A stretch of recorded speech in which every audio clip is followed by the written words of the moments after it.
오늘 우리에게 주신 하나님의 말씀은 요한복음 1장 우리 4절에서 우리 14절 말씀까지, 요한복음 1장 4절에서 14절 말씀까지 제가 봉독해 드리도록 하겠습니다. 그 안에 생명이 있었으니 이 생명은 사람들의 빛이라. 빛이 어둠에 빛이 되 어둠에 깨닫지 못하더라. 하나님께로부터 보내심을 받은 사람이 있으니 그의 이름은 요한이라. 그가 증언하러 왔으니 곧 빛에 대하여 증언하고 모든 사람이 자기로 말미암아 믿게 하려 함이라. 그는 이 빛이 아니요 이 빛에 대하여 증언하러 온 자라. 참빛 곧 세상에 와서 각 사람에게 비추는 빛이 있었나니 그가 세상에 계셨으며 세상은 그로 말미암아 지은 바 되었으되 세상이 그를 알지 못하였고 자기 땅에 오매 자기 백성이 영접하지 아니하였으나 영접하는 자 곧 그 이름을 믿는 자들에게는 하나님의 자녀가 되는 권세를 주셨으니 이는 혈통으로나 육정으로나 사람의 뜻으로 나지 아니하고 오직 하나님께로부터 난 자들이니라. 말씀이 육신이 되어 우리 가운데 거하심에 우리가 그의 영광을 보니 아버지의 독생자의 영광이요 은혜와 진리가 충만하더라. 아멘. 네, 할렐루야. 오늘 오신 여러분들을 진심으로 환영하고 축복합니다. 우리가 계속해서 사복음서를 살펴보고 있고 예수 그리스도라는 제목으로 예수님의 그 생애 순서대로 우리가 쭉 보고 있습니다. 오늘은 그 11번째 시간입니다. 여러분, 다른 세 복음서와는 달리 요한복음이 주님의 오심을 그리는 방식은 조금 다릅니다. 마태, 마가, 누가 이 세 복음서를 공적인 관점에서 보았다 그래서 공관복음서라고 그러는데, 공관복음서들은 예수님의 오심에 대해서 역사적인 구체적인 사건을 가지고 기술하는데, 예를 들어서 베들레헴 어느 마국간 구유에 태어나신 아기 예수님, 또 목자들에게 찾아온 천사와 목자의 경배, 그리고 동방박사들의 경배, 헤롯의 도발을 피해 애굽으로 피한 아기 예수님에 대한 그 가족 등 그런 역사적 사건들이 이렇게 쭉 기록되어 있습니다. 반면에 요한복음이 주님 오심을 그리는 방식은 조금 특별합니다. 요한복음에는 예수님께서 오실 때에 구체적인 정황에 대한 것이 나타나고 있지 않습니다. 예수님께서 어디에 태어나셨는지, 또 어떤 상황에서 태어나셨는지, 이런 것은 요한복음에서는 기록되어 있지 않습니다.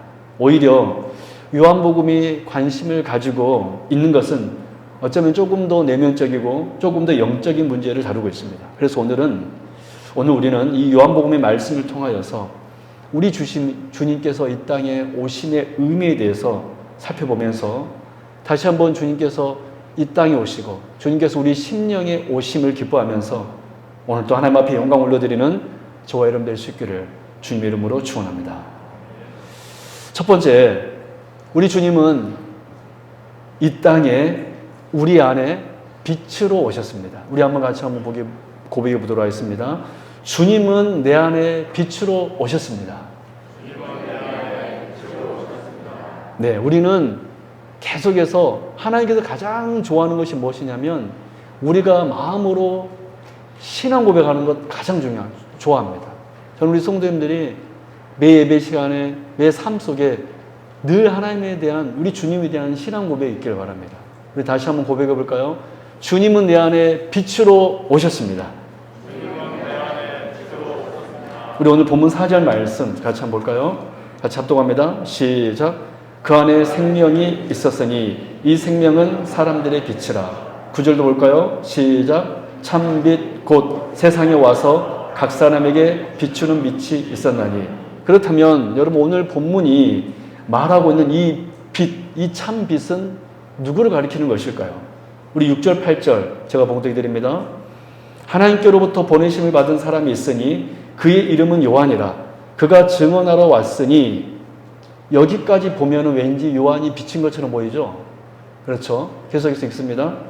곧 빛에 대하여 증언하고 모든 사람이 자기로 말미암아 믿게 하려 함이라. 그는 이 빛이 아니요 이 빛에 대하여 증언하러 온 자라. 그렇습니다. 당시 유대 땅에서 유명한 한 사람이 있었는데 그는 세례 요한이라고 불리워지는 사람이었습니다. 이 세례 요한은 빛이 아니었습니다. 사람들은 그를 따랐고 혹 그가 메시아가 아닐까라고 생각도 했는지도 모르겠습니다.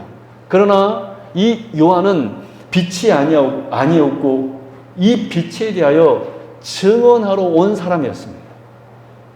이 빛에 대하여 증언하러 온 사람. 이런 의미에서 볼 때 저와 여러분도 이 빛에 대하여 증언하는 사람들인 줄로 믿습니다. 그렇다면 이 세례 요한이 빛이라고 한 분은 누구인가요? 오늘 본문 26절, 29절 우리가 읽지 않았지만 우리 오늘 같이 한번 합독합니다. 26절, 29절 같이 읽겠습니다. 시작. 요한이 대답하되 나는 물로 세례를 베풀거니와 너희 가운데 너희가 알지 못하는 한 사람이 섰으니 곧 내 뒤에 오시는 그이라. 나는 그의 신발끈을 풀기도 감당하지 못하겠노라 하더라. 이 일은 요한이 세례 베풀던 곳 요단강 건너편 베다니에서 일어난 일이라. 이튿날 요한이 예수께서 자기에게 나아오심을 보고 이르되 보라 세상 죄를 지고 가는 하나님의 어린 양이로다. 아멘. 그렇습니다. 세례 요한은 이 빛에 대해서 증언하러 온 자라고 그랬습니다. 그렇다면 이 세례 요한이 증언한 이분은 누구셨습니까? 바로 참빛, 곧 세상 죄를 지고 가는 하나님의 어린 양이셨던 예수님이셨습니다.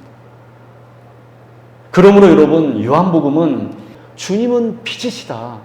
주님은 빛으로 이 땅에 오셨다라고 선포했던 것입니다. 여러분, 우리 주님은 우리 안에 빛으로 오셨습니다. 그래서 하나님께서는 동방박사들을 그 아기 예수님께로, 그 메시아 되신 그 빛이신 예수님께로 인도할 때 특별히 여러분 무엇을 사용하셨나요? 큰 별을 사용했습니다. 큰 별을 사용함으로 진짜 참빛 대신 예수 그리스도께 인도하였다라는 것이죠. 왜 그렇습니까? 우리 주님이 참 빛이시기 때문에 그렇습니다. 우리 다시 한번 고백해 볼까요? 주님은 참 빛이십니다. 시작! 그래요. 우리는 첫 번째 주제로 이 요한복음 1장을 통하여서 세례 요한이 증언한, 세례 요한은 빛에 대해서 증언하러 온 사람이었는데 이 세례 요한이 증언한 이분이 바로 이 땅에 오신 예수 그리스도, 더 정확하게 말하면 그 십자가에서 죽으신 예수 그리스도이셨습니다. 그렇다면 이제 두 번째 주제로 주님께서 이 땅에 빛으로 오셨다라는 이 말의 의미가 무엇일까요? 우리가 이렇게 고백했잖아요. 주님께서 이 땅에 내 안에 빛으로 오셨습니다라고 우리 성도님들이 한 목소리로 함께 고백했는데 주님께서 이 땅에 빛으로 오셨다라는 의미가 무엇일까요? 의미가 무엇일까요? 크게 세 가지 의미입니다. 그 첫 번째 의미는 우리의 어둠을 물리치는 분이심을 의미합니다. 이것이 바로 주님이 빛이시다, 주님이 빛으로 오셨다라는 첫 번째 의미입니다. 우리의 어둠을 물리치는 분이심을 의미하는 거예요. 여러분, 우리가 한번 저 한번 잠깐 봐보실래요? 제가 가끔씩 저 한번 보라고 할 때 있잖아요. 그것은 좀 강조하기 위해서 그럴 때 제가 강조하는데, 여러분 성경을 해석할 때 중요한 원리와 원칙 한 가지가 있는데 그것이 무엇이냐면 한번 따라해 볼까요? 성경은 성경으로 해석해야 한다. 시작. 여러분들이 설교를 들으면서 제가 하나님의 말씀을 전할 때 여러분 제 어떤 지식으로 성경을 해석하든가요? 아니면 제 경험으로 해석하든가요? 아니면 말씀으로 해석하든가요? 말씀을 해석하죠. 제가 깨달았던 원리 한 가지 바로 그것이었습니다. 성경은 성경으로 해석해야 되는구나. 그렇지 않고 여러분 성경을 해석할 때 내 생각과 내 경험과 내 지식 가지고 그리고 이 시대의 상식을 가지고 성경을 해석하게 되면 말씀의 본의를 알 수 없습니다. 오히려 하나님의 뜻과는 거리가 먼 자기적이고 주관적인 해석이 될 수밖에 없습니다. 그래서 우리 주님께서 이 땅에 오셨다, 이 땅에 빛으로 오셨다라는 의미를 알기 위해서는 성경에 기록된 무엇을 보아야 될까요? 주님께서 이 땅에 빛으로 오셨다는 의미를 알기 위해서는 성경에 기록된 무엇을 보아야 될까요? 빛에 대해서 보아야 되겠죠. 이것이 바로 우리 주님께서 이 땅에 빛으로 오셨다는 의미를 알 수 있는 방법입니다. 여러분, 그렇습니다. 성경에 기록된 빛의 용도와 그 의미를 살펴보면 주님께서 이 땅에 빛으로 오셨다라는 참 의미를 바로 알 수 있다라는 거예요. 그렇다면 맨 처음 성경에서 빛에 대해서 언급한 부분이 있는데 그것이 어디죠? 창세기 1장입니다. 천지창조 때예요. 우리 창세기 1장 3절에서 5절 말씀 같이 합독하도록 하겠습니다. 시작. 하나님이 이르시되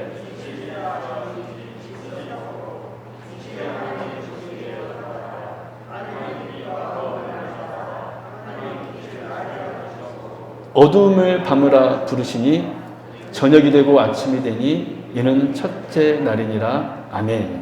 여러분, 우리는 태초에 지어진 이 빛을 통하여 주님께서 빛으로 오신 그 첫 번째 본의를 우리는 알 수 있습니다. 여러분, 창조 때에 이 빛의 역할은 무엇이었습니까? 오늘 보면 4절 말씀 보니까 빛이 하나님이 보시기에 좋았더라. 하나님이 빛과 어두움을 나누사. 그 부분 한번 언더라인 치실래요? 나누사라는 부분입니다.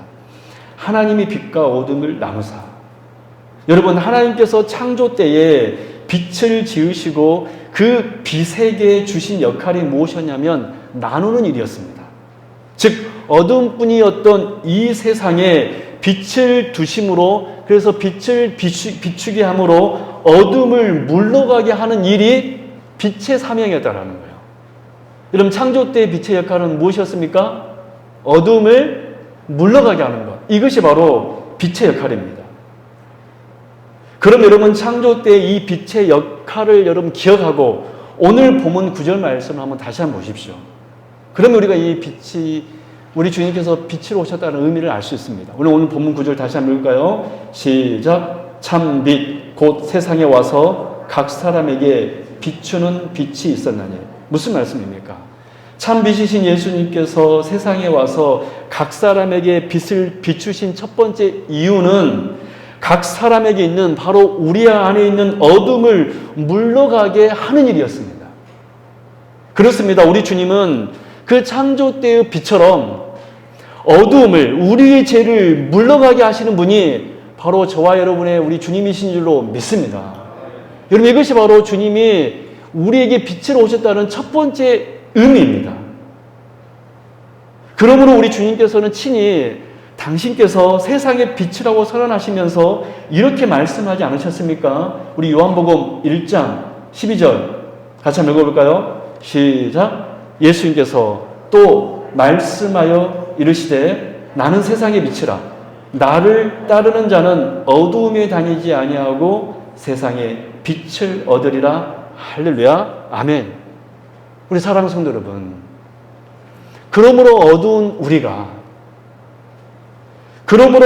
우리의 가정이, 어두운 이 나라가 다시 회복되기 위해서는, 그 어두움이 물러가기 위해서는 빛이신 주님이 오셔야지만이 우리 안에 있는 어둠이, 우리 가정 안에 있는 어두움이, 우리 나라에 있는 이 어두움이 물러가게 될 줄로 믿습니다. 빛이신 주님이 오셔야 됩니다.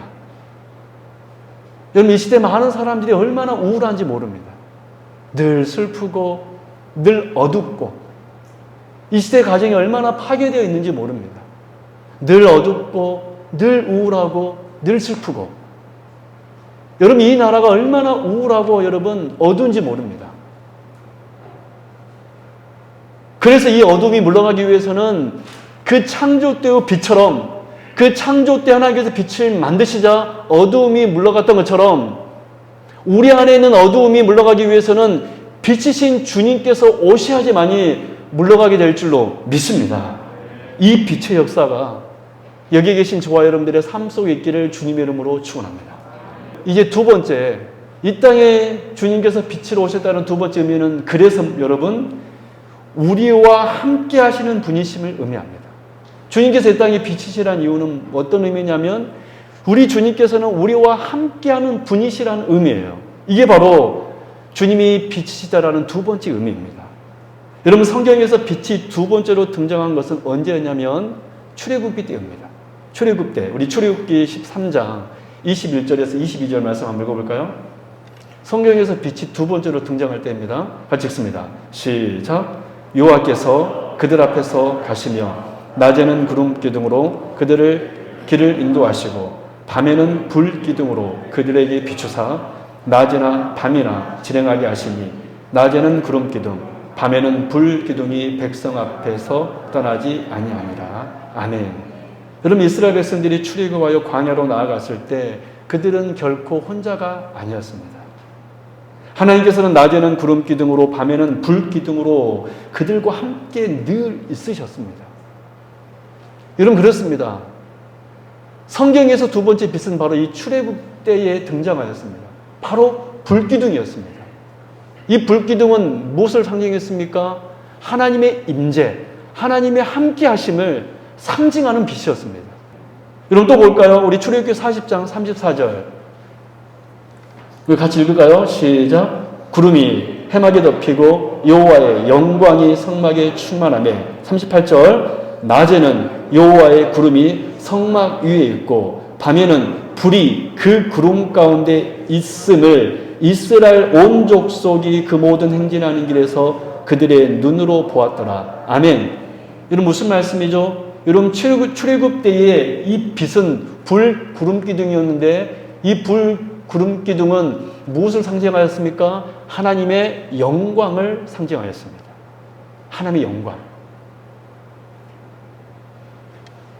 여러분, 성경에 기록된 두 번째 빛의 역할은 하나님께서 이스라엘과 함께 하신다는 의미였고 또 하나님의 그 영광 자체를 의미하였다라는 것입니다. 그래서 여러분, 이 출애굽 때의 이 빛의 역할을 여러분 기억하고 오늘 본문 9절 말씀을 다시 한번 보십시오. 참 빛 곧 세상에 와서 각 사람에게 비추는 빛이 있었나니. 무슨 말씀입니까? 참 빛이신 예수님께서 세상에 와서 각 사람에게 빛을 비추었다는 두 번째 의미는 무엇이죠? 제 가운데 허덕이고 있는, 헤매고 있는 우리와 늘 함께 하기 위하여서 우리 주님께서는 이 땅에 뭐로 오셨습니까? 빛으로 오셨습니다. 우리는 늘 외롭고 우리는 늘 슬퍼하고 있는데 슬퍼하고 있는 우리와 함께 하기 위하여서 우리 하나님께서, 우리 주님께서는 이 땅에 빛으로 오셨다라는 거예요. 출애굽 때의 불기둥이 이스라엘을 떠나지 않았던 것처럼 늘 그들과 함께 했던 것처럼 그 여호와의 영광으로 그 출애굽 때의 빛이 이스라엘과 함께 했던 것처럼 우리 주님은 어떤 분이십니까? 우리 안에 빛으로 오셔서 우리와 영원히 함께 하신 분이신 줄로 믿습니다. 여러분, 그래서 여러분 오늘 본문 14절에서 이런 말씀이 있잖아요. 요한복음 1장 14절. 말씀이 육시 되어 우리 가운데 거하심에. 여러분, 우리는 이 거하심에라는 이 스케네오, 헬라어 이 단어에 대해서 우리는 배웠습니다. 여러분, 주님께서는요, 빛으로 우리에게 잠깐 오신 것이 아니에요. 어떻게 오셨습니까? 거하심에, 장막을 치심에, 즉 우리와 살기 위해서 빛으로 오신 분이신 줄로 믿습니다. 여러분, 우리 하나님께서는요, 정말 우리를 사랑하시는데 어떻게 사랑하시냐면 함께 하심으로 사랑하십니다. 할렐루야. 하나님께서 우리 교회와 함께 하시는구나. 여러분, 우리 주님께서 이 땅에 빛으로 오셨다는 두 번째 의미는 어떤 의미인지 아세요? 바로 우리와 함께 하시겠다. 그냥 함께 하신 것이 아니라 영원히 함께 하시겠다. 사랑 여러분, 우리에게는 지금 과거 출애굽한 이스라엘 백성들처럼 우리 삶의 터전 가운데 성막도 없습니다. 또 성막의 지성소에 임재한 눈에 보이는 빛나는 불기둥도 우리는 눈에 보이지 않습니다. 그러나 그 성취로 우리 가운데 임재하신 우리 주 예수 그리스도께서 우리와 함께 하신 줄로 믿습니다. 우리 주님은요, 하나님의 함께 하심과 영광 그 자체였습니다. 그러므로 우리가 하나님의 함께 하심과 영광을 누리기 위해서는요, 주님이 우리와 함께 하실 때 가능하게 된 줄로 믿습니다. 우리 성도 여러분, 이 주님의 이 빛의 역사가 우리 가운데 임하기를 주님의 이름으로 축원합니다. 세 번째로, 주님께서 이 땅에 빛으로 오셨다는 세 번째 의미는 무엇입니까? 바로 우리 주님은 우리를 인도하는 분이시라는 의미입니다. 이것이 바로 주님이 우리의 빛이시라는 세 번째 의미입니다. 여러분, 성경에서 빛이 세 번째로 등장한 것은 언제였냐면 성막 안에서였습니다. 우리 출애굽기 25장 37절 같이 한번 읽어볼까요? 시작. 등잔 7을 만들어 그 위에 두어 앞을 비추게 하며. 여러분이 상상하는 성막은 어떤 모습입니까? 여러분, 성경에 기록된 대로 성막 안의 모습은 창문도 하나도 없고 여러 겹의 가죽으로 둘러쳐진 곳이었기 때문에 빛이 한 점도 들어올 수 없는 그런 캄캄한 곳이었습니다. 성막 안은 말 그대로 완전한 암흑입니다. 그런데 이 성막 안은 오로지 단 한 가지 빛으로 밝혀졌는데 그것이 바로 성소 안에 있었던 등대, 금등대였습니다. 오직 이 등잔을 통해서만 성막 안은 빛날 수 있었습니다. 환해질 수 있었어요. 그런데 여러분, 시편 119편에 보면 이 등대를 이렇게 설명하고 있습니다. 우리 시편 119편 105절 말씀 같이 한번 볼까요? 이렇게 이 성막 안에 등대를 해석합니다. 시작. 주의 말씀은 내 발의 등이요 내 길의 빛이니이다. 아멘. 여러분, 시편 119편에서 이 등은 어떤 역할을 하고 있습니까? 어두운 길을 비춰 인도하는 역할을 하는 것이 등이었습니다. 그리고 여러분, 이 시편 기자는 특별히 이 빛을 뭐라고 얘기했냐면 하나님의 말씀이라고 해석하고 있습니다. 그런데 이 시편 119편에 사용된 이 등과 성막 안에 있는 이 등잔이 같은 히브리어 단어 니르입니다. 니르. 이런 의미에서 볼 때 성막 안에 있는 등, 이 니르는 본질적으로 여러분 어떤 역할을 하는 것입니까? 성막 안을 환하게 비추는 것으로 곧 말씀으로 이스라엘 백성들을 인도하는 빛이 성막의 등인 줄로 믿습니다.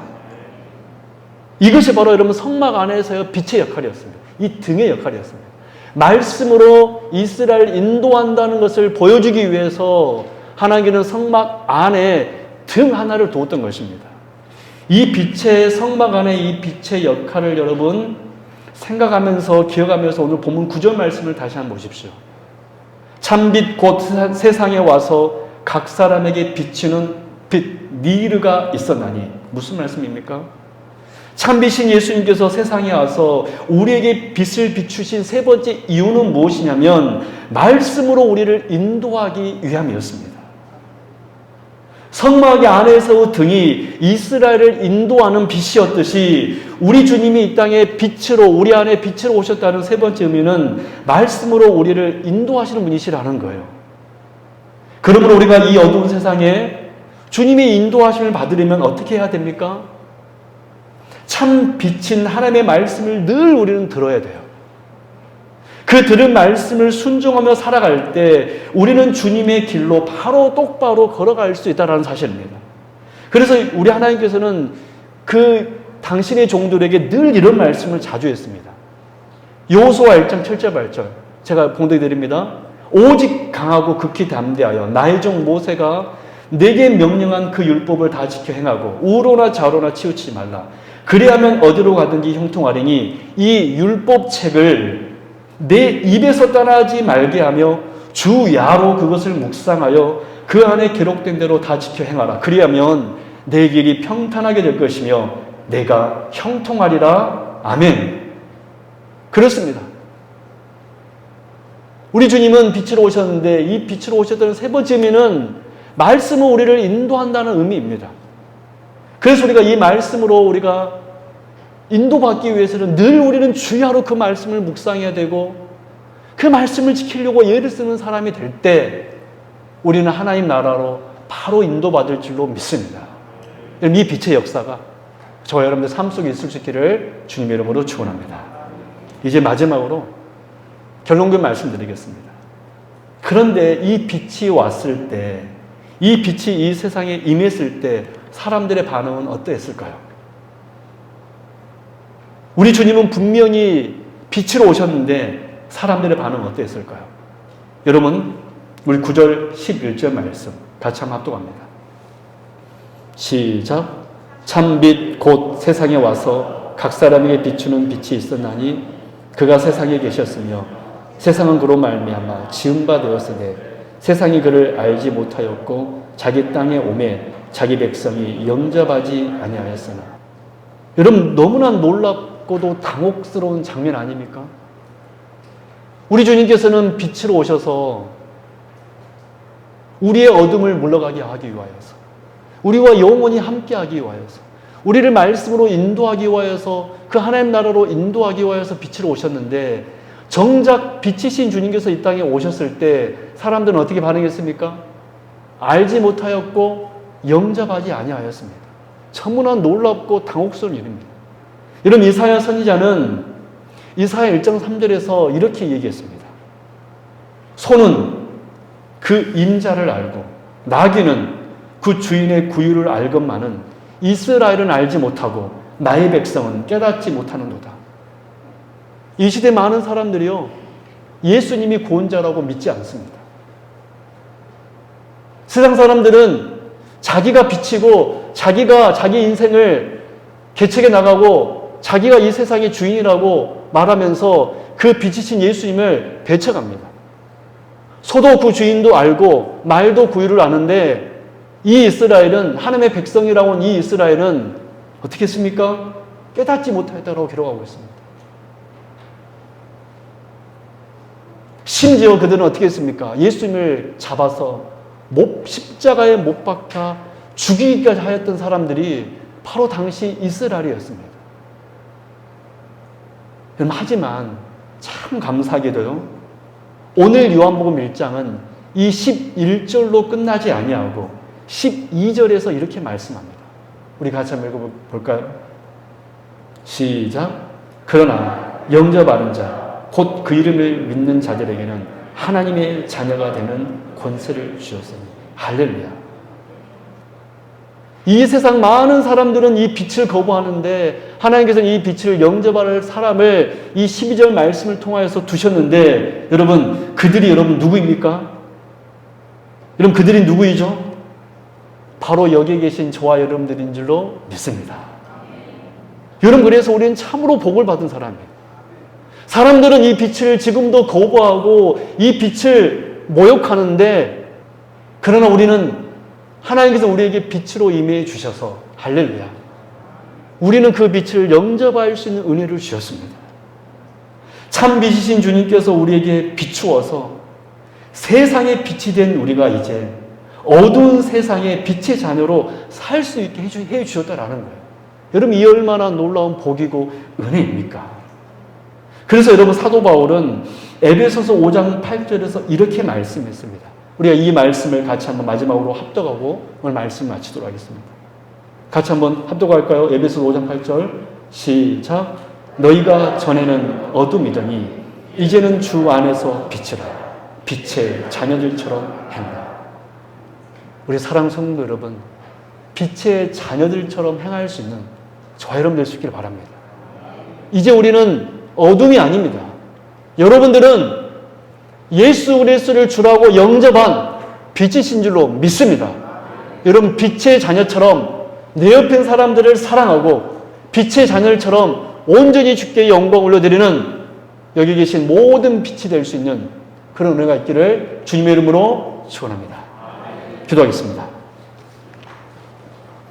하나님 아버지, 감사합니다. 오늘 우리는 주님께서 이 땅에 빛으로 오셨음을 고백하였습니다.